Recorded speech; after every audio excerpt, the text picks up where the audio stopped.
یہاں جس صبر کا ذکر ہو رہا ہے وہ صبر علی الطاعہ نہیں ہے جو میں نے کل بیان کیا تھا، صبر علی المعصیہ نہیں ہے جو میں نے کل بیان کیا تھا، وہ صبر ہے اللہ کی راہ میں صبر، اللہ کی راہ کی جد و جہد کرتے ہوئے اگر فقر و فاقہ کی کیفیت ہو جائے، جیسے پورا بنی ہاشم کا قبیلہ جو ہے وہ 3 سال تک نظر بند رہا ہے شعب بنی ہاشم کے اندر، اور گھاٹی کے دونوں طرف پہرا تھا کہ کوئی خوراک اندر نہ جانے پائے۔ ایسا وقت بھی آیا ہے کہ بنو ہاشم کے چھوٹے چھوٹے پھول ایسے بچے بلک رہے ہیں بھوک سے، اور اس کے سوا کچھ نہیں کہ سوکھے چمڑے ابال کر اس کا پانی ان کے حلق میں ٹپکا دیا جائے۔ یہ اللہ کی راہ میں صبر ہے۔ غزوہ احزاب میں جو ہوا ہے، پیٹوں پر پتھر باندھے گئے اور حضور نے اپنے شکم مبارک پر 2 پتھر باندھے ہوئے۔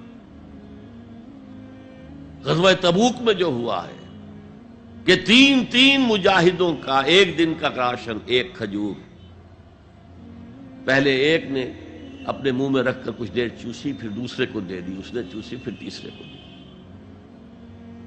تو اس لیے والصابرین، اور یہ میں عرض کر چکا ہوں، یہ مفعول کی حیثیت کیوں آیا؟ خاص طور پر ایمفیسائز کرنے کے لیے۔ صابرون نہیں آیا، والصابرین، اخص بذکر الصابرین۔ اور اصل میں نیکی جو ہے اس کا معیار تو وہ ہے حق کے لیے بھوک سہو، تکلیفیں سہو، اور حق کے لیے میدان جنگ میں آ کر صابر رہو، ثابت قدم رہو۔ اس کا کیا مطلب ہے؟ یہاں بیسیکلی ڈیفرنشیٹ ہو گیا ہے ایک خانقاہی تصور نیکی کا، ذکروں کے ذریعے، مراقبوں کے ذریعے اپنے آپ کو مانجے جاؤ، مانجے جاؤ، مانجے جاؤ، پھر وہ جو جن کو مانج دیا گیا ہے وہ دوسروں کو مانجھیں مانجھیں مانجھیں، مانجنا ہی چلا ہے، آگے نہیں۔ میدان میں آ کر باطل کو چیلنج کرنا یہ نہیں ہے ہی نہیں۔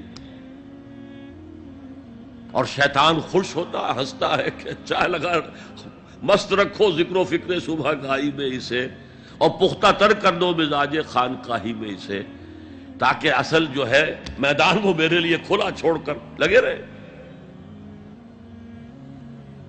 نہیں، اصل کرائیٹیرین آپ کی صداقت کا، آپ کی نیکی کا، تواصوا بالحق وتواصوا بالصبر۔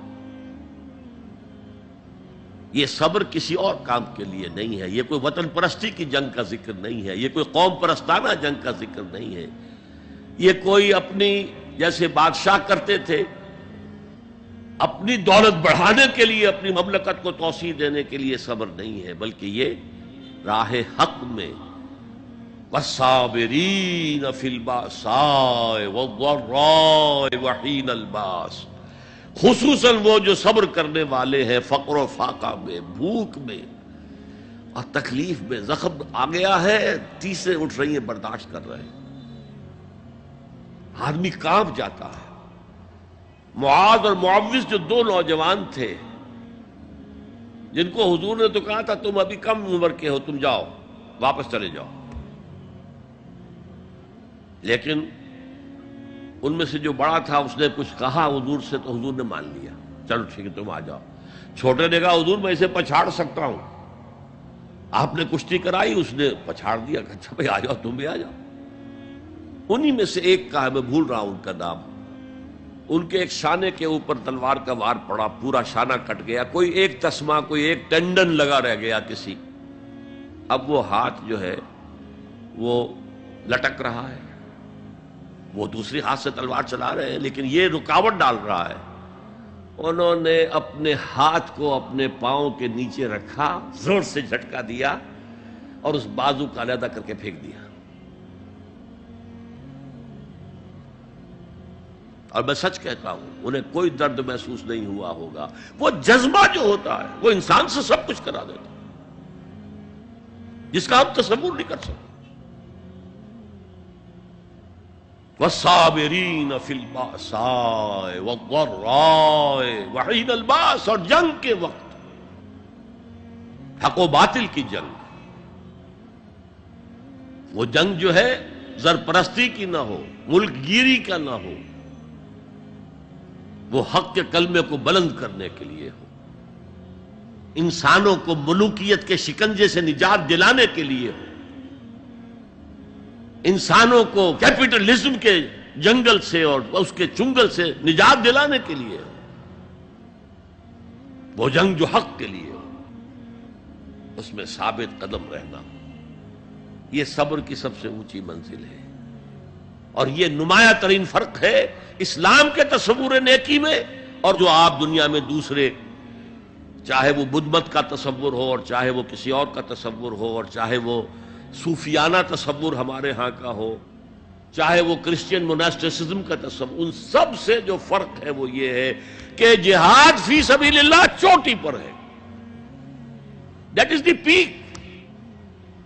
حضور نے اسے کہا ضربۃ السنام منہ الجہاد فی سبیل اللہ، ہمارے دین کی حقیقت جو ہے اس میں اس کی چوٹی جو ہے وہ اللہ کی راہ میں جہاد ہے۔